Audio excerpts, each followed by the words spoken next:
Mga kapatid, ang homilya po ngayong araw ng Miyerkules pong ito ay hango po sa babasahin kong ito. Lucas Kapitulo 13 versikulo 22 hanggang 30. Ang makipot na pintuan.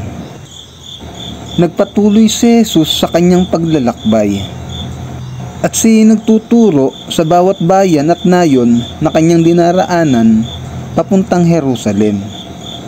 Minsan, may nagtanong sa kanya, "Ginoo, kakaunti po ba ang maliligtas?" Sinabi niya sa kanila, "Pagsikapan ninyong makapasok sa makipot na pintuan. Sinasabi ko sa inyo, marami ang magpupumilit pumasok, ngunit hindi makakapasok. Kapag ang pinto ay isinara na ng pinuno ng sambahayan, magtitiis kayong nakatayo sa labas at katok ng katok. Sasabihin ninyo, 'Panginoon, papasukin po ninyo kami.' Ngunit sasabihin niya sa inyo, 'Hindi ko kayo kilala.'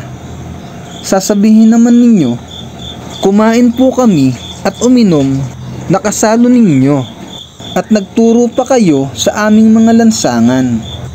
Sasagot naman siya, 'Hindi ko kayo kilala. Lumayo kayo sa akin, kayong lahat na gumagawa ng kasamaan.'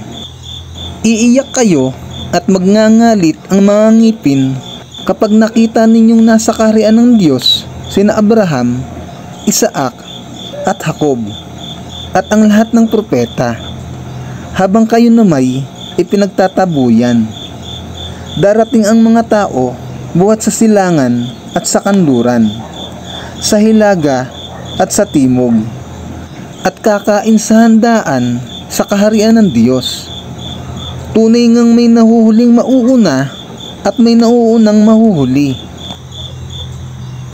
Ang mabuting balita ng Panginoon. Pinupuri ka namin, Panginoong Hesukristo.